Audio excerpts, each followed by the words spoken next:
I'm mostly interested in sort of the psychology and mythology of monster making. So not just strictly creature design, which is one passion of mine, but the relationship that we have to monsters, how we design them, why we create them, and in particular, where is the humanity in monster design as opposed to seeing the monstrous in people.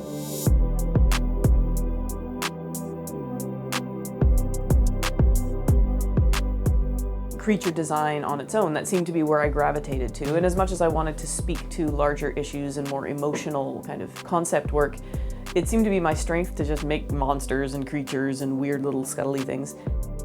Now, creature design, that's the biology of the exotic, original biology. You take the structures and function of living things and you rearrange them in such a way that they're familiar and functional, yet unique and different. Tigers have incredibly intense, thick musculature, but the weight of the neck, the way the jaws are attached, and the muscles so heavy through the shoulder girdle and such, is kind of the powerhouse of the animals.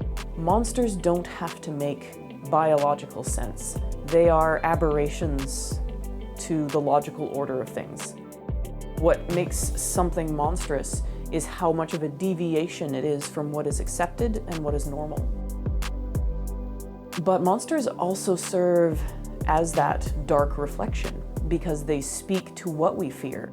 I was creating creatures that, while they weren't biologically necessarily believable, what was important about them was depicting them as emotional beings. And that's when I stumbled across a social media post joking about this monster from Pennsylvania folklore called the squonk. It was a monster that was ugly and unsightly with loose-fitting skin covered in warts and blemishes and such. But it's sort of cursed, if you will, with self-awareness. So it feels that it's ugly, it knows that it's ugly, it fears that it's ugly, and it hides.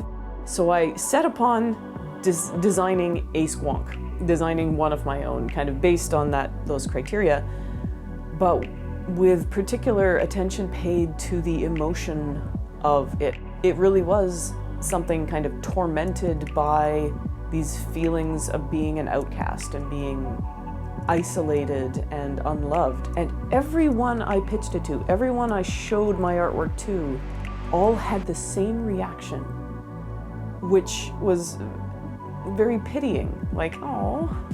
And I went, how interesting is that? I could replicate that and I could reflect it back to the audience. And it became like a little mission of mine, like how many of these, creatures and such that I create touch that emotional core.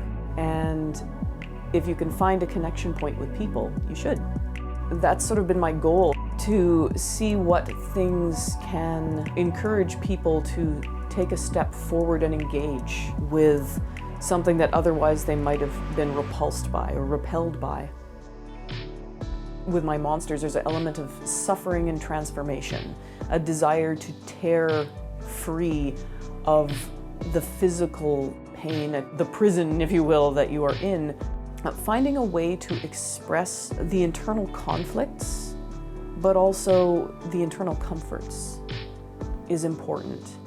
That there is a universality of experience that is being addressed and it's being accepted and it's not being judged. That's really touching and meaningful for people. But it also gives you that perspective where you want connection, but you want connection on honest terms. And honesty means accepting that you can find compassion and acceptance and love and consideration and comfort while still having the monstrous in the room with you. And that's, I guess, my catharsis there, is finding ways to make the monstrosities, if you will, in my own experience and past something that can be healing for someone else.